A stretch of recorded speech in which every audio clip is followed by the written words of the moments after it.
É bom vê-los em meu canal. A história que vou contar a vocês hoje é pura, verdadeira, cruel e gentil. É verdade que todas as coisas ruins que acontecem na vida acontecem por uma razão. Dizem que podemos apreciar as coisas boas. As coisas quando elas acontecem conosco. Espero que você goste dessa história. Desejo a vocês uma experiência agradável de visualização. Para a Paige Strong, o casamento de suas filhas gêmeas no mesmo dia foi a coisa mais doce que ela vivenciou em anos, e talvez até mesmo na vida em geral. Com lágrimas nos olhos ao olhar para suas lindas filhas, ela sentiu um orgulho interior por ter sido capaz de tocar um pouco a felicidade delas. Coincidentemente, as filhas gêmeas eram amigas em todos os sentidos e até decidiram celebrar seu casamento no mesmo dia, agradando mais uma vez sua amada mãe. A notícia de um evento tão marcante na vida de Paige Strong se espalhou para fora da região. Havia até rumores de que alguém havia postado uma história sobre isso em um dos sites de notícias do país. Além das filhas gêmeas, todos sabiam que Paige tinha 2 filhos adultos. No meio local, essa família é considerada exemplar, mas poucas pessoas sabiam que a mãe deles havia passado por uma provação impensável que se abateu sobre sua sorte de mulher. Infelizmente, apenas pais de seus filhos puderam estar presentes no casamento, pois seu marido havia morrido de uma doença grave vários anos antes. Que filhas lindas vocês têm! Sejam felizes, Judy e Candy, disse Paige, enxugando uma lágrima. Os pais dos recém-casados não pouparam despesas para garantir que o casamento ocorresse sem problemas. Pratos requintados do restaurante, bebidas caras, música ao vivo em um palco improvisado e uma infinidade de garçons em trajes elegantes que, ao primeiro pedido dos convidados, andavam com bandejas. Alguns dos convidados saborearam a deliciosa comida e outros, ao contrário, desfrutaram de todos os tipos de bebidas. A festa atingiu seu clímax somente quando um homem alto e bonito apareceu no palco e pegou um microfone em suas mãos. A princípio, ninguém prestou atenção nele. Quem sabe, alguém sob a influência do álcool queria cantar outra música inebriante. Enquanto isso, o estranho no palco tossiu de vergonha, depois passou a mão pelo cabelo e parabenizou os recém-casados pelo dia do casamento. Percebendo que o homem não tinha vindo apenas para isso, a orquestra olhou interrogativamente, esperando a música que o convidado iria pedir. O estranho sorriu, aproximou-se do músico mais próximo e pediu que ele tocasse uma melodia simples. A princípio, o som de sua voz não conseguiu abafar o murmúrio embriagado dos convidados, que se assemelhava ao zumbido de uma colmeia. Mas então, à medida que a raiva do homem aumentava e sua voz ficava mais alta, fez-se silêncio nas mesas dos foliões. Todos olharam para o palco, incapazes de acreditar no que estavam ouvindo dos lábios daquele homem imponente e de cabelos brancos. E ele cantou, cantou e cantou, algo de sua autoria. Algo que tocou a alma de todos os convidados do casamento. Alguns viram em suas palavras seu passado, outros seu presente, e alguns até mesmo um pré-requisito para seu futuro. Ao som do agradável barítono do convidado, Paige estremeceu, e então lágrimas brotaram em seus olhos, não pela alegria do casamento de suas filhas, mas por quem ela estava vendo no palco naquele exato momento. O coração da mulher se acelerou ao pensar que o homem que estava no palco poderia ter algo a ver com seu passado. Não, isso não pode estar acontecendo. É apenas um sonho. Agora eu vou acordar e não vai haver nada. Nada de casamento, nada de cena, nada de meu amor, Paige pensou consigo mesma. Mas não importava o quanto a mulher esfregasse os olhos ou beliscasse o ombro, nada passava. O homem continuava cantando com sua voz comovente, fazendo com que a plateia batesse palmas bem alto. Antes mesmo de ouvir o final da música, Paige tinha certeza de que reconhecia aquela voz entre as centenas de milhões de esperançosos. Lágrimas brotaram em seus olhos, queimando suas bochechas em jatos salgados e amargos. Uma tempestade de emoções e frenesi tomou conta de Paige, levando-a a um turbilhão do passado, fazendo-a girar em um turbilhão de lembranças, imagens e cenas de sua vida. A mulher estava completamente imersa em um passado em que vivia em um vilarejo degradado no norte de nosso vasto país. Seus pais não viviam na riqueza, portanto, desde muito cedo, limitaram a filha em tudo o que podiam. Eles não a deixavam passar fome e ela não tinha brinquedos desnecessários. Na escola, a pequena Paige frequentava as coisas que lhe eram dadas por seus primos e irmãos, cujos pais se dedicavam ativamente à agricultura. Paige gostava muito de sua mãe e de seu pai e os considerava as pessoas mais próximas e queridas. De todos os seus objetos de valor, ela tinha apenas um pingente de ouro dado a ela por sua avó. Embora Paige estivesse indo bem na escola, seus pais não esperavam que ela fosse para a faculdade ou escola técnica. Todos esses são prazeres para os ricos, filha. Minha mãe e eu não podemos nos dar ao luxo de morar em uma cidade grande. Portanto, você deve ficar aqui e viver como todo mundo, disse minha mãe, em tom de advertência. Na opinião de Paige, isso era errado, mas ela não se opôs à mãe e o aceitou como ele era. Quando Paige terminou o ensino médio, seus pais a casaram com Ed, o tratorista. Seu noivo tinha apenas um carro velho que poderia ter sido descartado na estrada. Você não se importa que ele viva um pouco pobre? Um motorista de trator, e no campo, ele sempre terá dinheiro? E se ele beber, quem não bebe hoje em dia, se a vida é assim, e não temos pretendentes aqui, você sabe, disse Paige à sua mãe. Para ser justo, Ed não era um homem feio e, se não fosse por seu vício em álcool, ele certamente teria sido um marido bom e amoroso para Paige. E, como uma vez por mês o cônjuge tinha uma bebedeira constante, ele era invariavelmente demitido de seu emprego por esse mesmo motivo. Ed então se arrependeu e pediu desculpas ao chefe, à esposa e a todos que podia, jurando nunca mais colocar uma gota na boca, o que ele acreditou na época, mas o tempo passou e tudo aconteceu novamente. Paige tentou influenciar seu marido, ela o persuadiu, envergonhou-o, repreendeu-o, mas sem sucesso.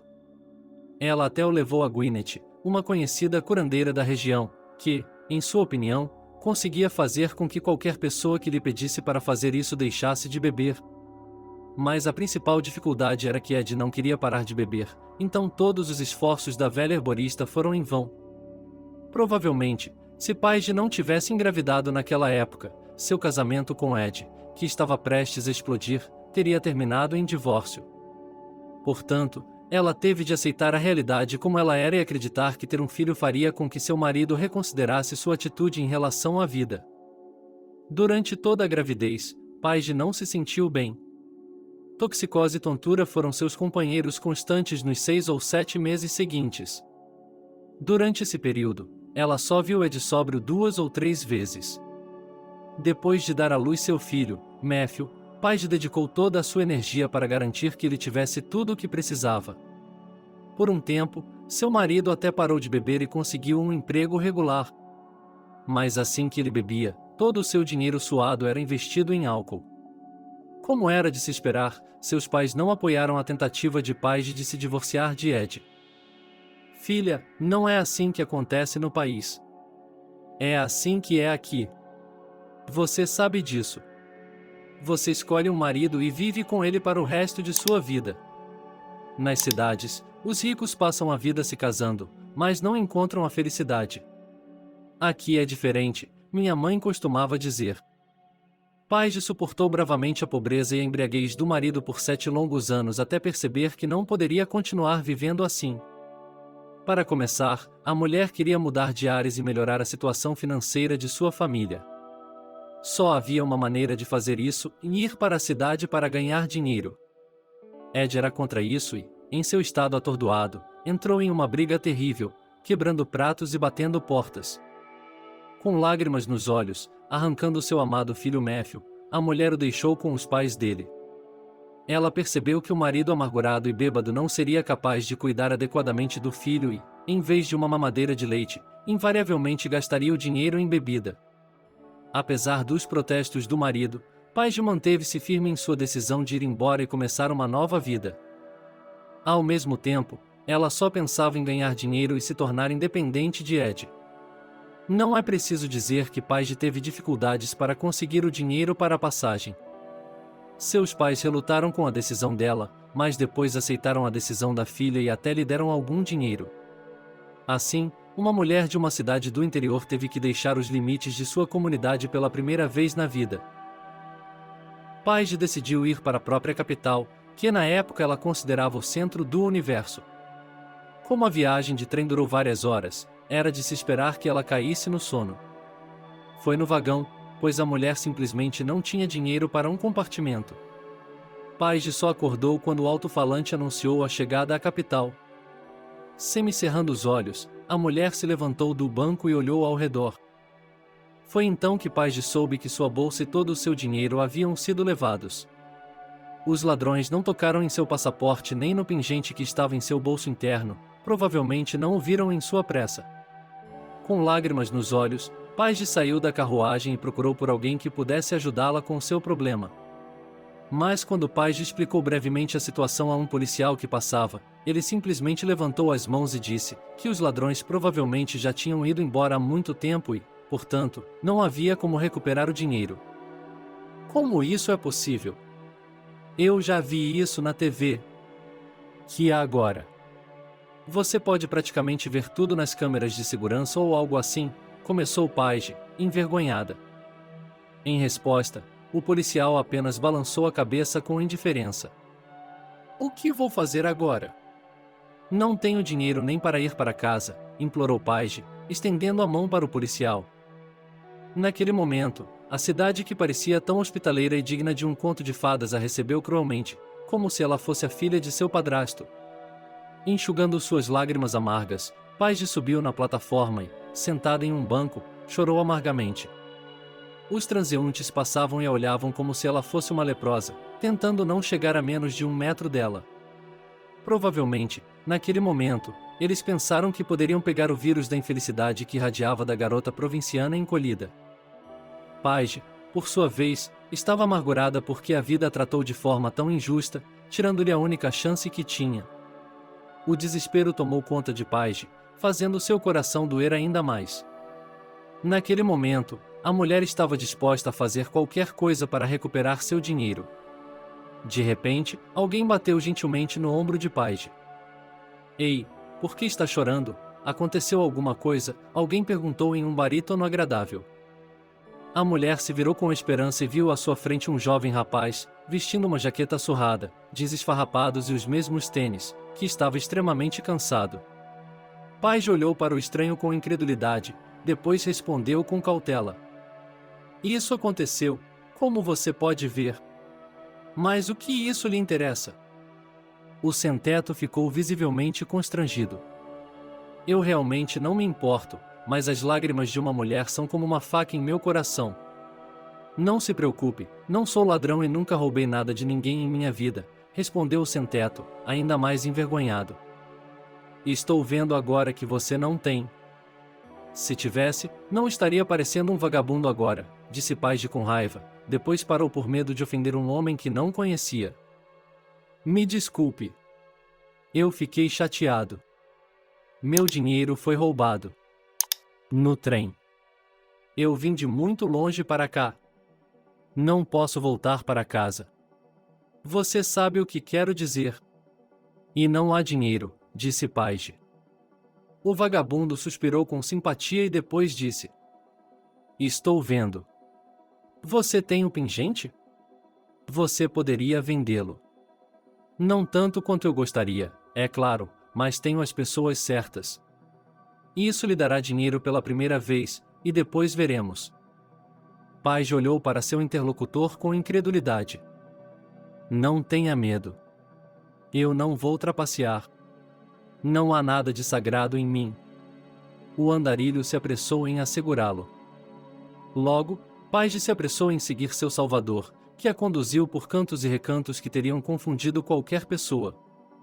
Finalmente, o estranho levou a mulher a uma discreta loja de penhores que, a julgar pelo slogan berrante na placa, aceitava qualquer coisa possível. Depois de examinar o pingente de Paige, o avaliador deu seu veredicto. Bem, ainda posso lhe dar algumas dúzias de dólares. Mas é só isso que vale a pena. Por que tão pouco? É de ouro e muito querido para mim? Minha avó me deu de presente de aniversário, perguntou Paige, quase chorando. Não estou interessado em saber quem o deu para mim e quando.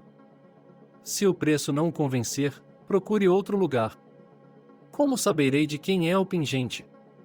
Talvez vocês o tenham roubado juntos? Não há recibo da compra, disse o avaliador em um tom impertinente. Paige olhou para o andarilho e assentiu com a cabeça. Ela não tinha uma opção melhor no momento, portanto, em sua opinião, preferia ter um pássaro na mão do que um guindaste fantasmagórico no céu. Pouco tempo depois, descobriu-se que o nome do estranho era Harry e que ele estava perambulando pelas ruas há vários anos. E onde fica sua casa ou seus pais? Perguntou Paige com cautela. Que tipo de pais poderiam ser? Eu cresci em um orfanato.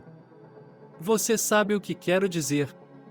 A vida lá não era divertida, então eu fugia de vez em quando. A última vez que fugi foi quando eu tinha 16 anos, com alguns garotos mais velhos. Então, minha vida foi por água abaixo. Mas nunca fui preso e não era um assassino. Quando eu era jovem, claro, ainda podia roubar um pãozinho ou uma maçã de um vendedor ambulante, mas agora trabalho como sucateiro, carregador de meio período, vendedor de papelão. Tenho muito pão, mas não tenho manteiga, e migalhas de pão pretas, resumiu Harry com humor.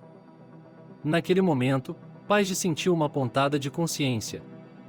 Ela achava que estava vivendo mal durante todo esse tempo e, na verdade, havia pessoas no mundo vivendo 100 vezes pior. Pelo menos eu tenho paz, mas esse pobre rapaz não tem ninguém, pensou Paige. Depois de conversar mais um pouco com Harry, a mulher decidiu começar a procurar acomodação. Ela também foi ajudada pelo sem-teto, que a indicou o homem certo, que estava alugando apenas um quarto barato. O Grunkle Stan é legal. Embora beba, ele é calmo e não prejudica os inquilinos. Quando você for visitá-lo, compre uma garrafa para ele e diga que veio visitá-lo por mim. Talvez ele lhe dê um desconto também, disse Harry. Nossa heroína acenou com a cabeça com simpatia e se despediu do vagabundo. O dopado Stan acabou se revelando um homem normal, que só bebia porque havia perdido sua amada esposa e filha em um acidente de carro. Fora isso, ele era um homem inteligente e tranquilo. Bem, esta capital não é tão ruim, pensou Paige enquanto se deitava na cama dura. No fim das contas, ele não tinha colocado uma semente de papoula na boca naquele dia. Mas o importante era que ela havia conseguido encontrar um lugar para morar e receber pelo menos parte do dinheiro da venda do pingente. Felizmente, Paige não estava destinada a dormir com fome naquela noite. O tio Stan se mostrou um homem compreensivo e lhe deu uma tigela de sopa com um pedaço de pão preto. Com lágrimas nos olhos, ela olhou para o proprietário e lhe agradeceu de todo o coração. Vamos lá, não estou entendendo. Você tem idade suficiente para ser minha filha. Você se parece com a minha Carmen.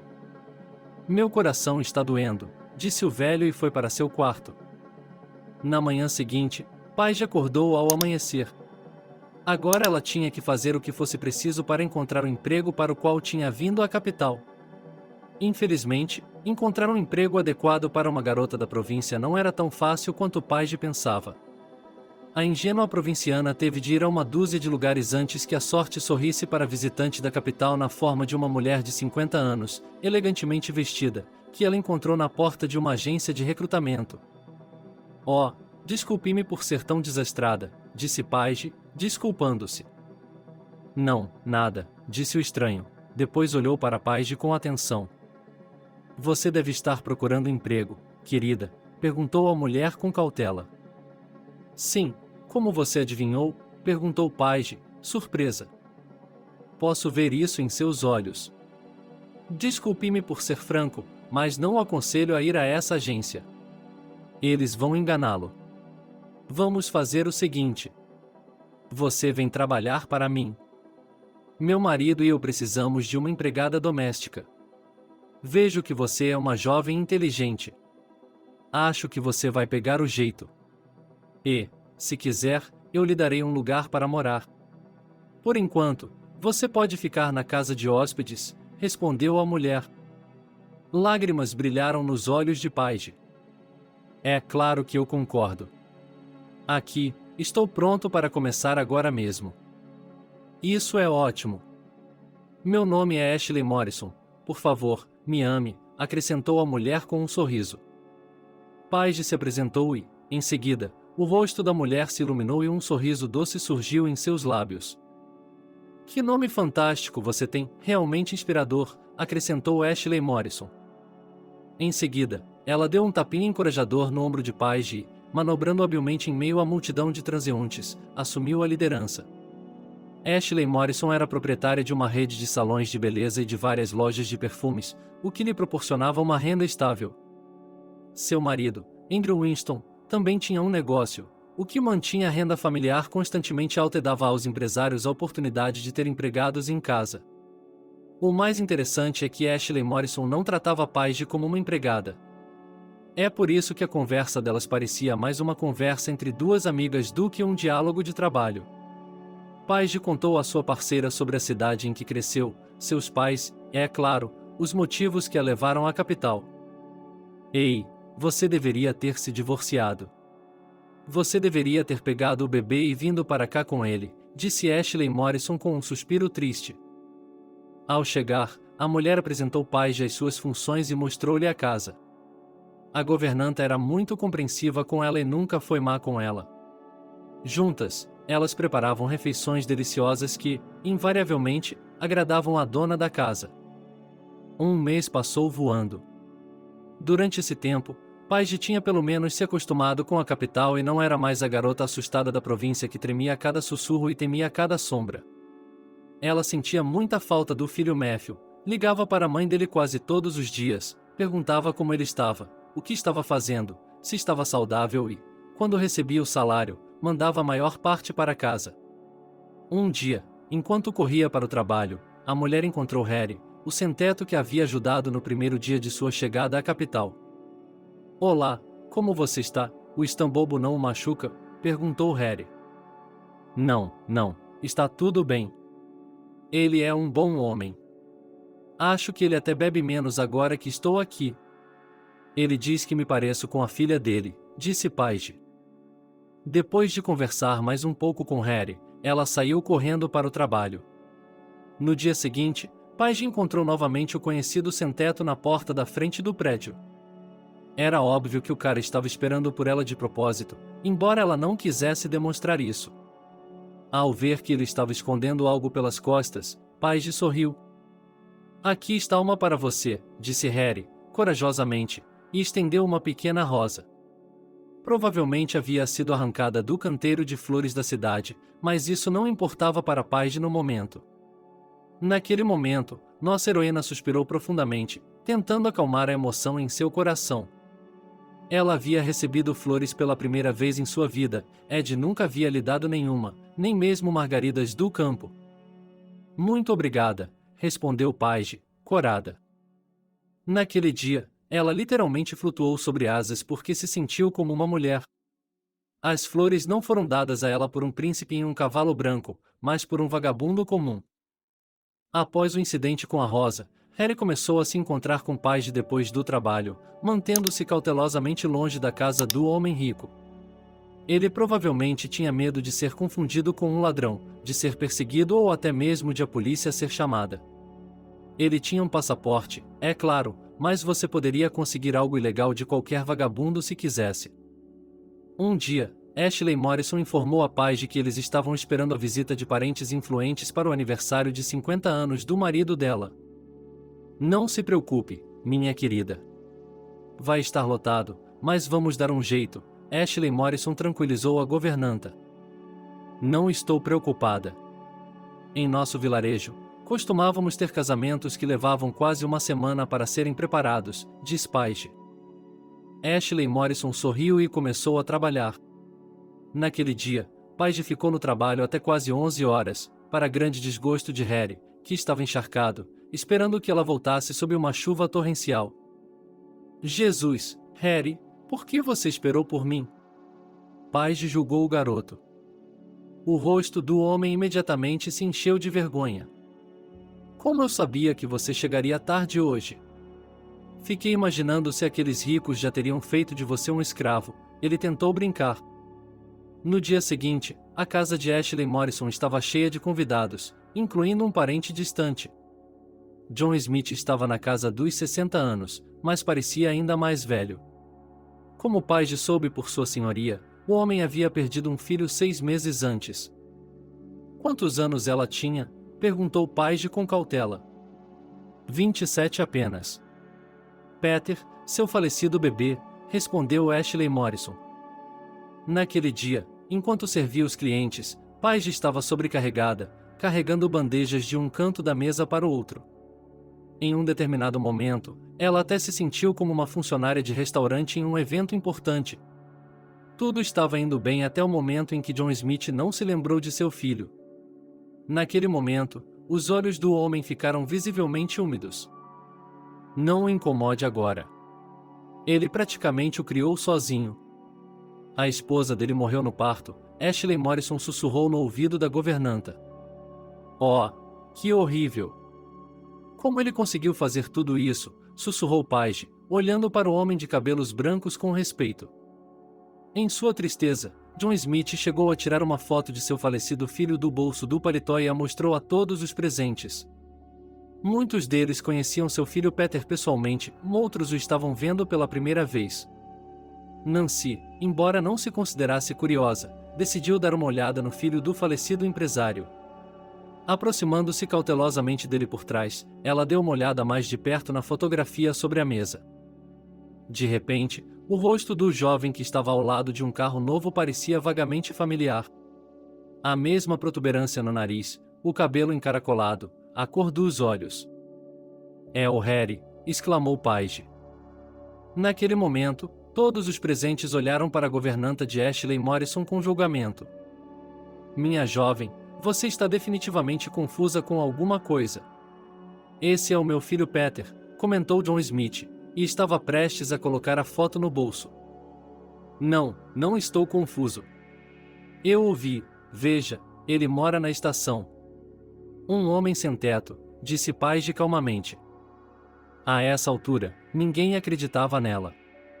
Não só isso, alguns até ridicularizaram sua suposição, chamando-a de fantasiosa. Mas Paige teimosamente manteve sua posição e continuou dizendo que apenas algumas horas atrás ela havia falado com uma cópia exata do falecido filho de John Smith. O empresário idoso olhou para a governanta com incredulidade, mas não fez nenhum comentário. Estava claro no rosto da moça que ela acreditava sinceramente no que estava dizendo. Aproveitando o momento em que os convidados haviam voltado sua atenção para felicitar o jubileu, John Smith se aproximou de Paige e, em voz baixa, disse: Se sim, então me mostre esse vagabundo.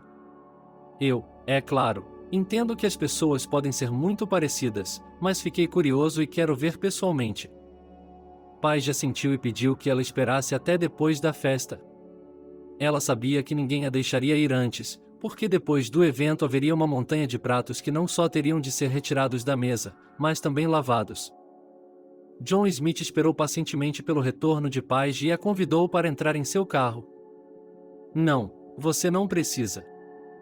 Harry pode ter uma ideia errada. De qualquer forma, vamos lá, não é longe, disse Paige. Como já era seu costume, Harry permaneceu em seu lugar habitual, no cruzamento de duas ruas pequenas.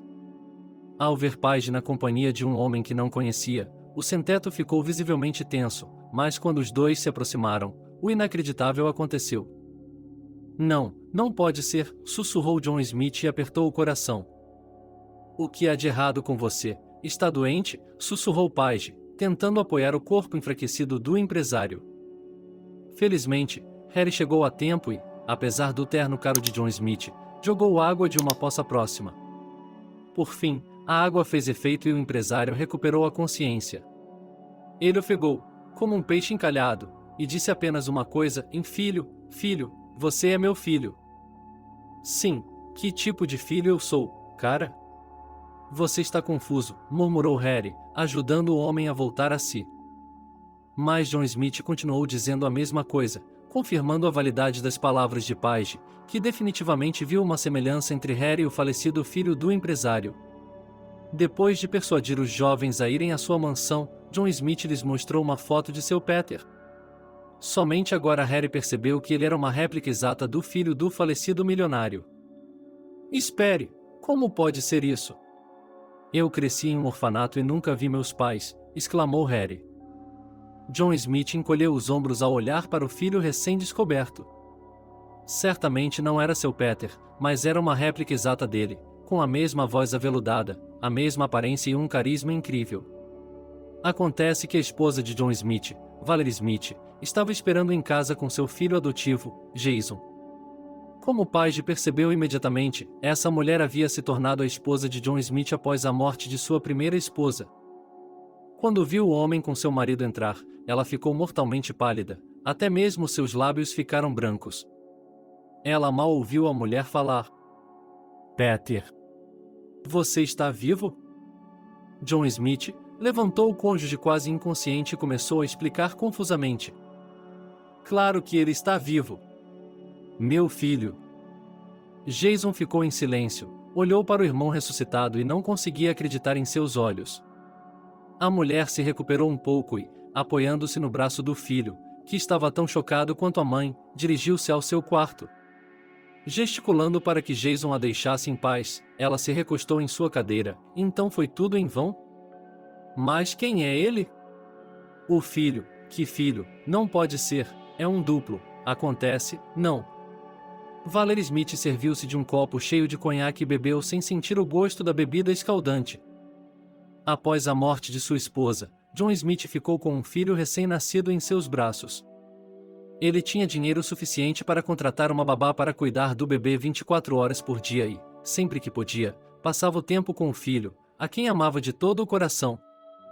Quando Peter tinha 4 anos de idade, ele conheceu uma enfermeira no hospital, uma jovem que estava criando sozinha seu filho Jason, de 5 anos. Depois de pensar e ponderar sobriamente, John Smith pediu Valerie em casamento. Uma boa mãe, uma ótima anfitriã, ela seria um ótimo partido para ela, e Peter e Jason, um contemporâneo, seriam amigos. De fato, com a chegada de Valerie à casa, tudo ficou muito mais fácil para o banqueiro. Ela cuidava da casa, cuidava das crianças, aliviando completamente o homem das tarefas e problemas domésticos. Exceto pelo fato de que Peter não gostava dela desde o início, ele atrapalhava, impedindo-a de executar seu plano astuto. John Smith, ciente de que uma semelhança tão estranha não poderia ser acidental, submeteu-se a um teste de DNA, mais por motivos legais do que por si mesmo. O homem sabia com certeza que se tratava de seu filho, pois o coração não podia mentir, ele acreditava. John Smith entrou em contato com uma respeitável agência de detetives particulares, e os rapazes conseguiram desvendar o emaranhado rapidamente, em apenas 2 semanas. Apenas 2 mulheres estavam em trabalho de parto naquele dia, e a esposa de John Smith outra mulher que era parente próxima de uma das parteiras. Por uma fatídica coincidência, essa mulher deu à luz um bebê natimorto. Sabendo que sua irmã não sobreviveria à perda do filho, já que a gravidez era tão tardia e tão desejada, ela trocou as crianças enquanto a esposa de John Smith dava à luz gêmeos. Esse ato não poderia ser justificado de forma alguma. Mas não havia ninguém para perguntar na época. A parteira, culpada pela prevaricação, havia morrido há muito tempo, e a mulher que se tornou mãe deles, apenas 1 ano depois, soube da verdade por ela e não conseguiu criar o filho de outro homem. Foi assim que Harry foi parar em um orfanato. No momento em que solucionou o mistério, Paige teve a impressão de que sua vida havia dado uma guinada brusca para cima e que, de agora em diante, seria apenas uma linha branca persistente. De fato, as coisas estavam muito diferentes, e isso se manifestou especialmente na maneira como Harry começou a tratá-la. A riqueza inesperada havia virado a cabeça do jovem, e ele estava prestando menos atenção em Paige. E isso era compreensível. Afinal, ele havia vivido nas ruas por tantos anos e nem sonhava que as coisas poderiam mudar tão drasticamente em sua vida. Mas havia problemas muito mais complicados, e eles estavam associados principalmente à atitude de Valerie com relação ao novo enteado. Após a morte de Peter, ela e seu filho eram os únicos herdeiros legais do banqueiro. Estávamos falando de dezenas de milhões, e a mulher tinha plena consciência de que, com o súbito aparecimento de Harry, tudo não mudaria a seu favor. Valerie Smith desaprovava o caso entre seu enteado e sua governanta, Ashley Morrison. A mulher rica estava furiosa, mas não havia nada que ela pudesse fazer a respeito. Harry e Paige se apaixonaram um pelo outro sem memória, por isso não se importavam com o que as outras pessoas pensavam. Aproveitando a companhia um do outro, os jovens sonharam com um futuro em que seriam felizes juntos. Infelizmente, eles nem perceberam que Valerie Smith já havia traçado seu plano para o futuro do enteado. Primeiro, Era necessário romper o relacionamento dele com Paige. Afinal, se Deus proibisse o filho de se casar, ele se mudaria para um apartamento e o plano seria muito mais difícil de ser implementado. Sob o pretexto de se preocupar com o futuro de Harry, ela se ofereceu para mandá-lo morar na França. Querida, você sabe que, em um ambiente linguístico, Harry aprenderia francês em 1 ano e estudaria sozinho. Você precisa recuperar o tempo perdido, não é? John Smith concordou, embora não quisesse se separar do filho. É verdade que, hoje em dia, não se pode prescindir de um idioma estrangeiro e, em Paris, é possível organizar um estágio para ensinar a Harry os fundamentos dos negócios. Harry não ficou muito feliz com a viagem, mas não fez objeção ao pai, afinal, o pai quer o melhor, em lugar nenhum sem uma educação, especialmente na área bancária. O filho saiu e prometeu ligar, mas quando chegou, perdeu o telefone e, com ele, todos os seus contatos. Paige não esperou pela ligação e foi ver seus pais para saber se algo havia acontecido. Valerie Smith, com falsa simpatia, lhe disse que Harry tinha uma noiva em Paris. Era difícil verificar se isso era verdade ou não, mas a mulher simplesmente não tinha motivos para não confiar em Valerie Smith. Paige soluçou por dias e noites, com o coração transbordando de uma dor insuportável. Bem, como eu poderia ser tão estúpida a ponto de acreditar em um ex-vagabundo que estava tonto com a visão de riquezas incalculáveis? É claro que, quando se pode viver com uma princesa, não se precisa de um simplório de um vilarejo esquecido por Deus, pensou Paige. Depois de um adeus sincero ao seu amante, ela decidiu voltar para a aldeia, porque ela, seu filho, seus pais, seriam mais fáceis de suportar essa dor, essa traição. Mal sabia ela que o destino lhe reservava mais algumas surpresas que mudariam sua vida de forma irreconhecível. De volta à sua cidade natal, Paige enfrentou a mesma coisa que havia atormentado antes, o mesmo marido que sempre bebia, Ed, e uma vida de desânimo e desespero. Ao perceber isso, Paige entrou em uma depressão profunda da qual era quase impossível sair. Ela percebeu que a vida estava desmoronando diante de seus olhos. No início, houve birras, lágrimas, gritos, e depois veio a percepção de que esse era o seu destino, do qual não havia escapatória. Parecia-lhe que, com a partida de Harry para outro país, um pedaço de sua alma também estava sendo deixado para trás. Ed não sabia o que exatamente estava causando a melancolia de sua esposa e, derramando uma dor amarga em seu coração, culpou por tudo. E logo Paige descobriu que estava grávida. Ele era filho de Harry, e não havia por que duvidar disso. Ao saber da gravidez de sua esposa, Ed se recompôs e, para surpresa de muitos, superou o vício. Além disso, ele começou a trabalhar na agricultura, tentando compensar os anos perdidos abraçado a uma garrafa de álcool ilegal. Paige perdoou o marido e não guardou rancor, especialmente porque ela sabia que a criança não era dele. No entanto, o verdadeiro choque para ela foi o resultado do ultrassom, que mostrou gêmeos. Depois de dar à luz suas preciosas filhas Jude e Candy, Paige conseguiu curar suas feridas e começou a tratar seu marido como um dos seus. Ed recebeu a notícia dos gêmeos com alegria. Ele trabalhou dia e noite, criando a fazenda, tentando ganhar dinheiro para sua família, agora pequena, e deu certo.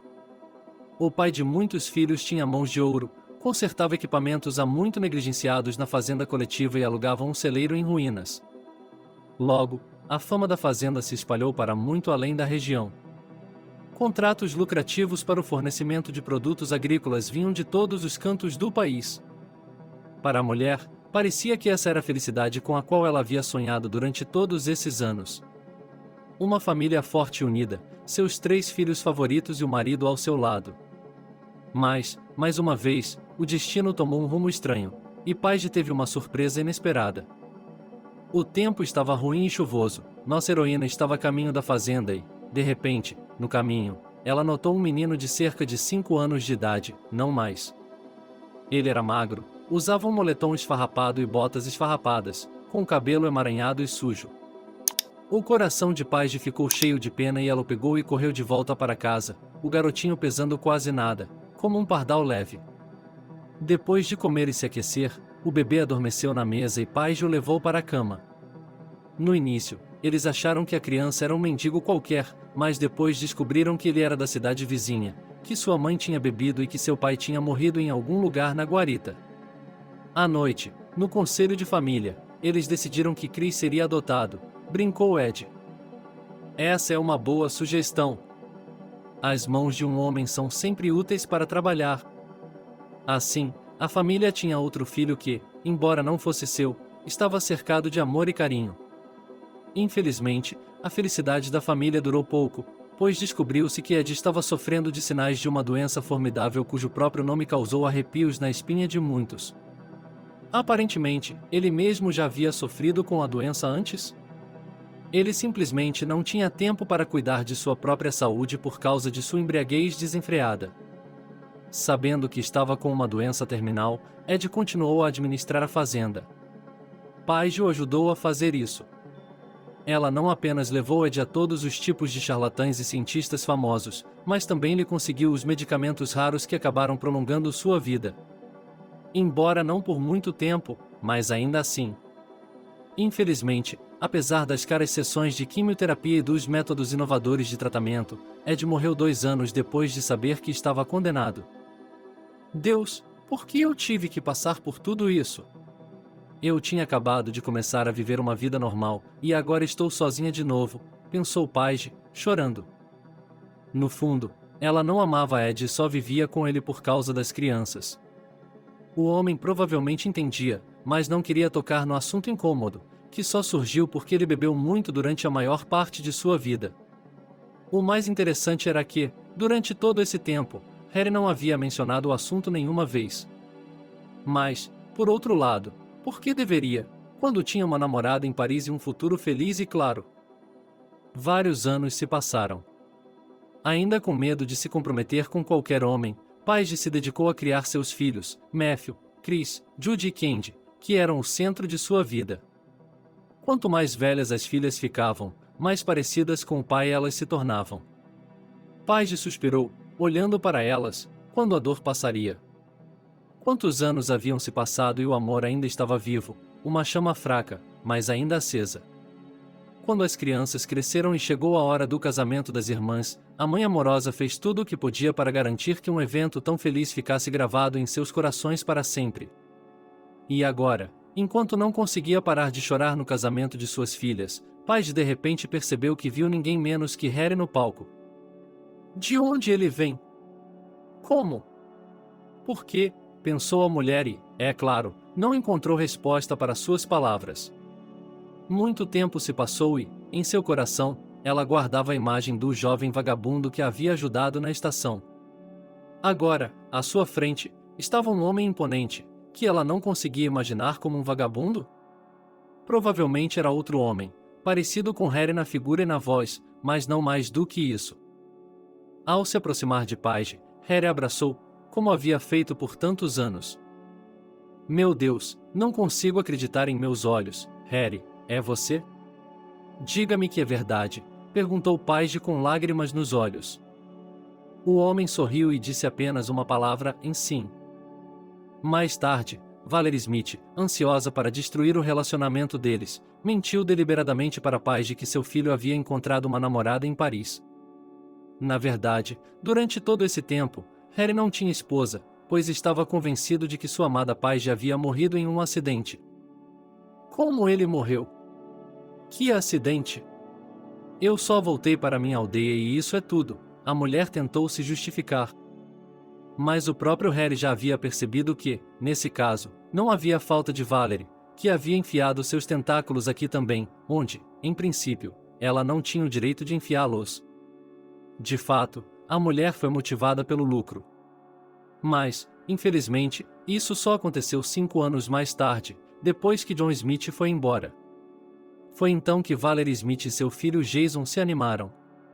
Acontece que durante todo esse tempo eles estavam esperando por uma oportunidade para se apoderar da fortuna de John Smith. Não apenas isso, mas com sua ajuda ocorreu o acidente fatal que custou a vida de Peter Smith. Uma ação semelhante provavelmente foi preparada para Harry, mas a vida nas ruas não foi em vão para ele e, com o tempo, ele conseguiu reconhecer os traidores em sua casa. John Smith o ajudou indiretamente nisso, pois, como se estivesse prevendo algo ruim, ele conseguiu fazer um testamento antes de morrer. De acordo com ele, tudo o que estava em poder do milionário passou inteiramente para Harry, e Valerie e Jason ficaram sem nada. Como você sabia que ela estava viva? Paige perguntou, enxugando uma lágrima. Encontrei uma postagem nas mídias sociais sobre um casamento que estava para acontecer. A princípio, achei que o sobrenome me era familiar, depois verifiquei e descobri que você era a mãe de Judy e Candy, explicou Harry. Naquele momento, lágrimas brotaram nos olhos de Paige? Querido, Harry. Você não sabe o que é mais importante, sussurrou Paige. Judy e Candy são suas filhas, disse a mulher, com a voz trêmula de emoção. Dizer que Harry estava surpreso era um eufemismo. Ele nem tinha percebido que, inadvertidamente, havia parabenizado suas próprias filhas no dia do casamento ao chegar a um casamento com garotas que não conhecia. Tomando Paige em seus braços, Harry girou, tentando não notar os olhares de condenação dos convidados.